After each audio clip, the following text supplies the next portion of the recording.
this is your first listening or viewing experience, here's your welcome. And what's up? In fact, what's good? What's really, really, really good? The more that you follow me, you'll find out that this is the question that I ask at the beginning of every podcast. What's really, really, really good? That's the only response I want. I want to know what's really, really, really good. Because all the other stuff, I don't want to hear it. Nobody wants to hear it. You don't even want to hear it. Listen, in fact, the thing that you focus on the most is the thing that's going to magnify in your life.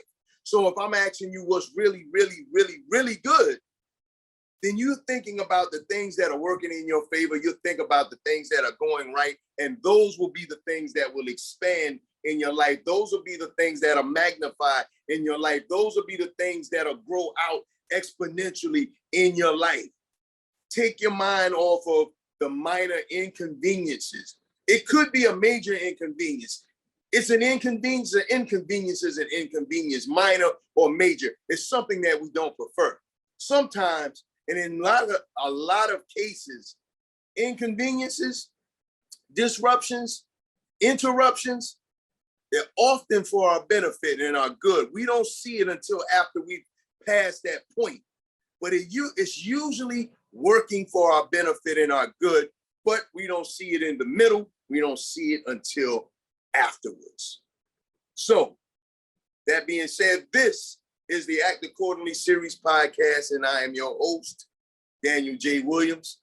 And the purpose of this podcast is to show men not only how to identify, but most importantly, how to walk away from certain patterns and habits in our lives that keeps us living in cycles of frustration.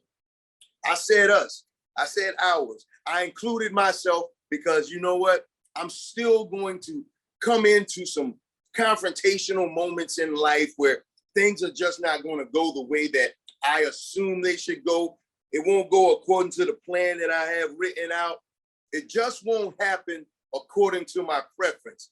Now, do I get frustrated and do I panic and do I fall into a pit of whatever it may be? I may try to take a shortcut, take a route around something, get comfortable in taking shortcuts. And then that can be a bad cycle. That can be a destructive cycle because when you take shortcuts, when you try and bypass the process, you end up missing some details that'll be very important for your longevity.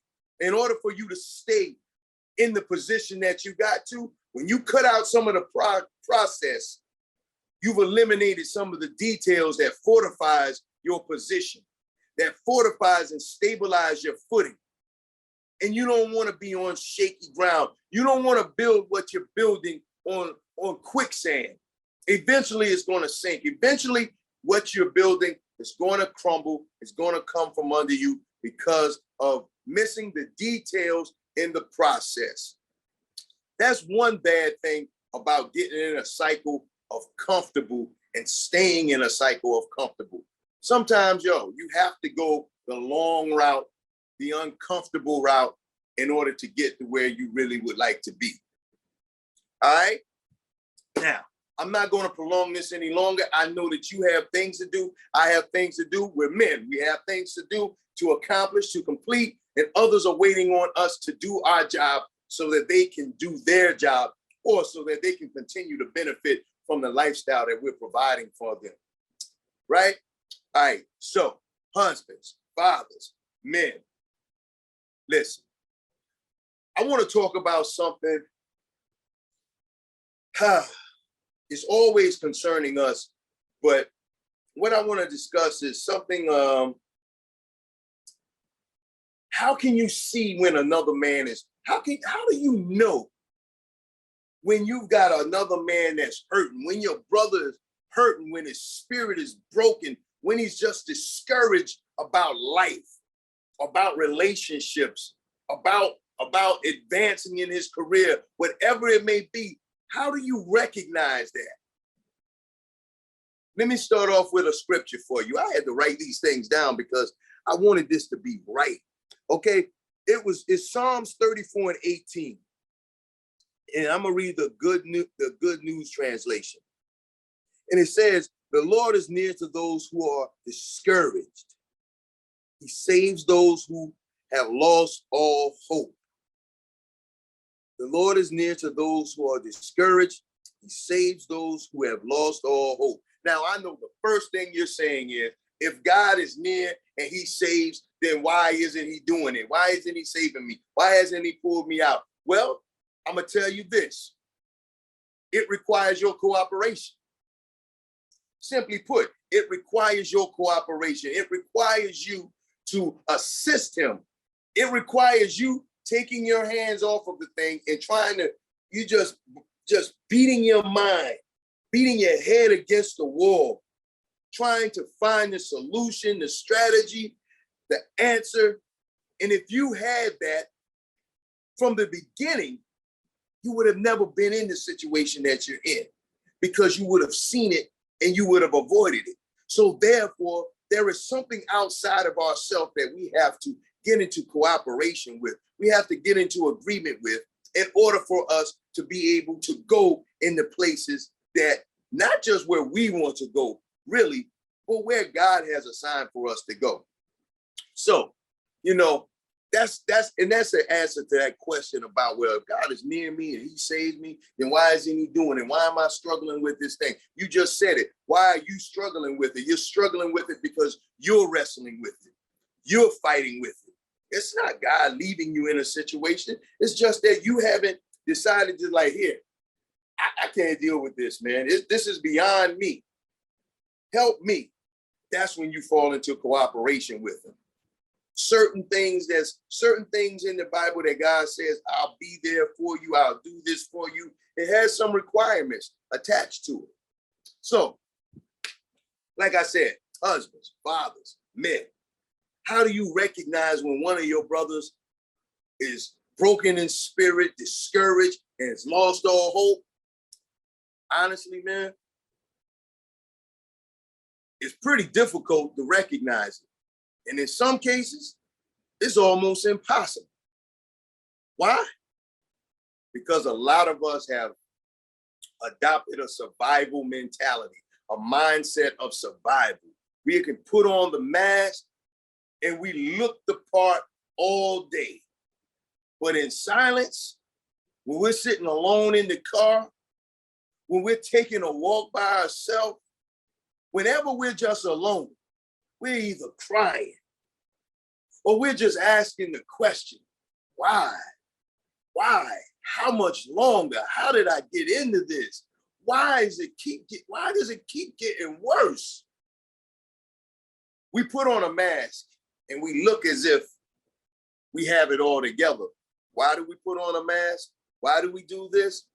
Well, it's because we've been conditioned and we've been trained and we've been taught. And as a matter of fact, we've been taught that we should be embarrassed and ashamed to speak about our emotions and our feelings, and saying if we're hurt about something, we're disappointed, we're discouraged about something.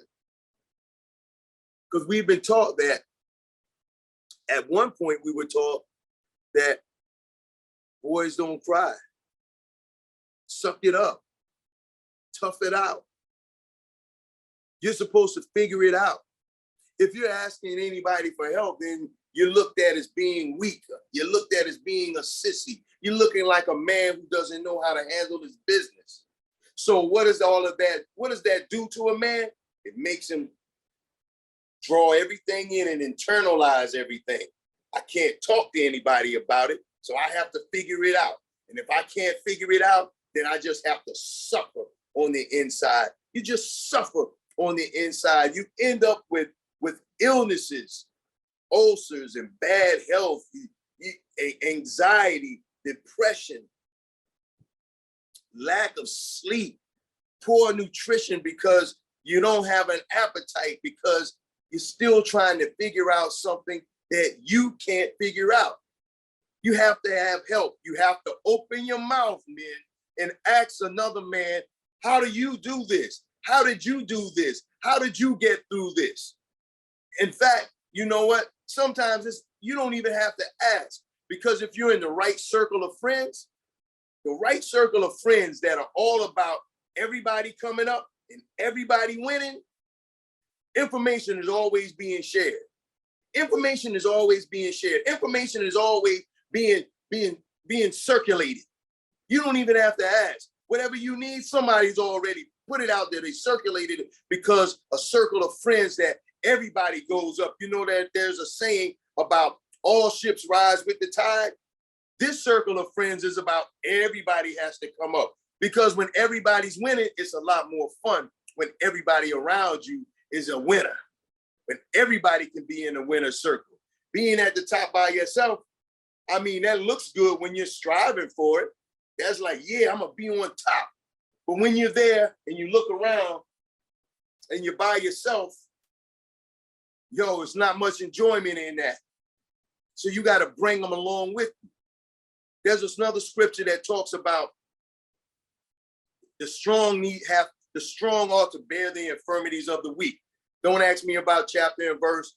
I can't remember it at the time, but you can Google it. All you have to do is Google those that are strong should bear the infirmities of the weak, and it'll pull it up for you.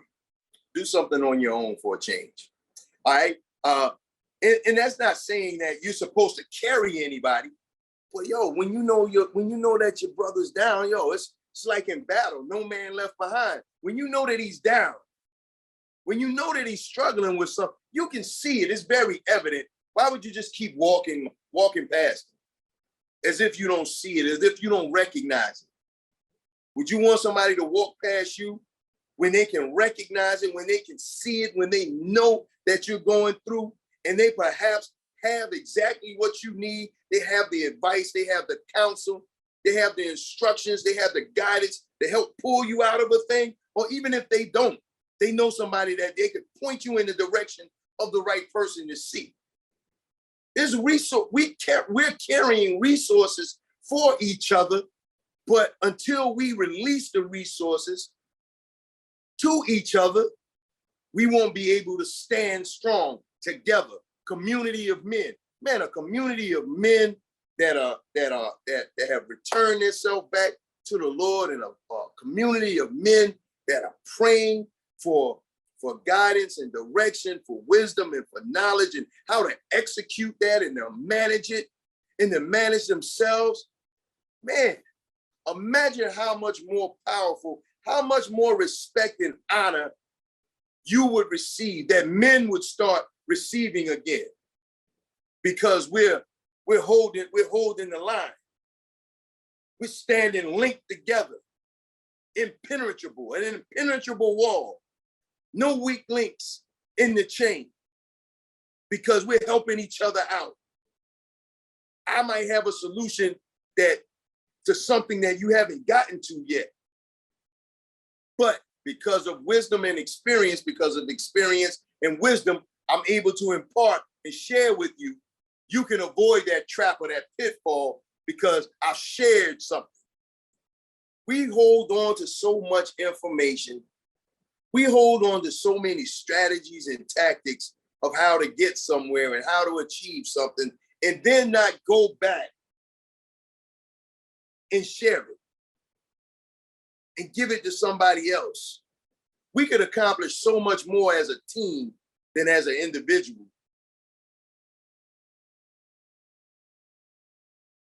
We could accomplish so much more as a team than as an individual.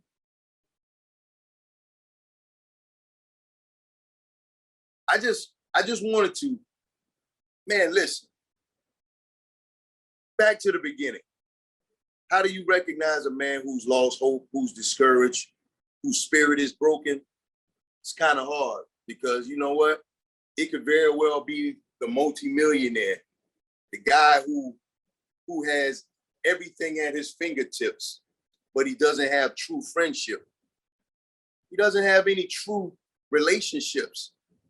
His relationships are all based off of the fact that he's a great benefit to everybody around him. So in the midst of a crowded room, that man is still lonely. His spirit is broken because he doesn't really know what a true friend is like. Having a real companion is like. So he doesn't really feel as though he's actually accomplished anything. All the accolades and all of the possessions, but yet he's broken in spirit. He's discouraged about friendships and relationships because everybody sees him as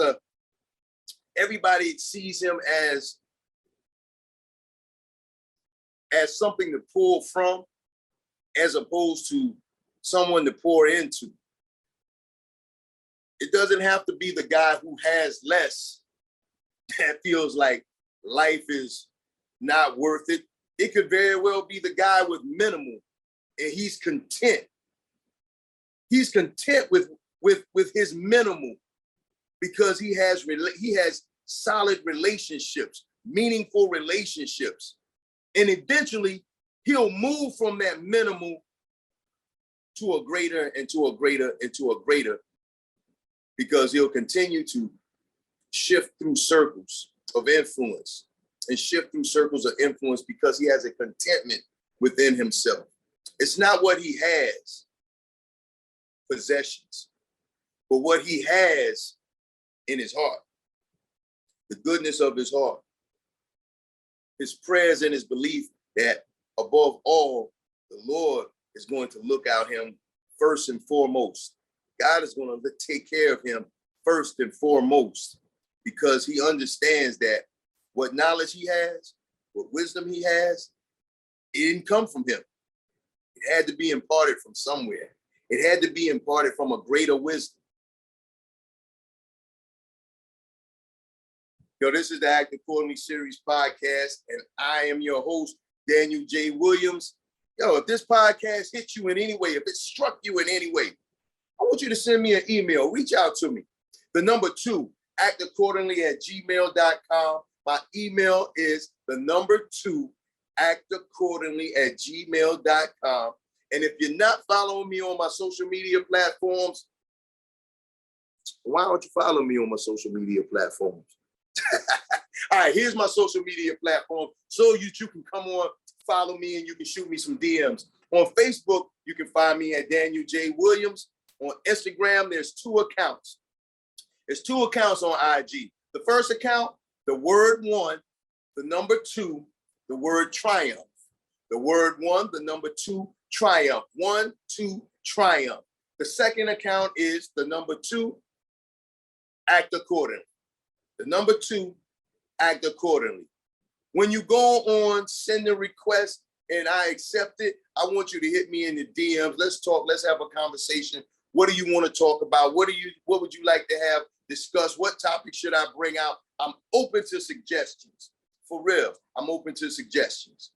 All right, this is the Act Accordingly Series podcast once again, and I am your host, Daniel J. Williams. And listen, stop holding it in. You can't talk to everyone, but when you find the like-minded people, the like-minded individuals, and at first, I'm gonna be honest with you, it's gonna be uncomfortable for you to be around those that are established in some self-discipline and have accomplished some things, and they seem like they're ahead of you. They are ahead of you because of some self-discipline and them being around like-minded people. That's why they're ahead of you. It's not that they're better than you. It's because they've been around a better circle longer than you. Find you a better circle, and you won't have to be broken in your spirit and discouraged about life. Got it? Good. Now, you know what to do, man. Act accordingly.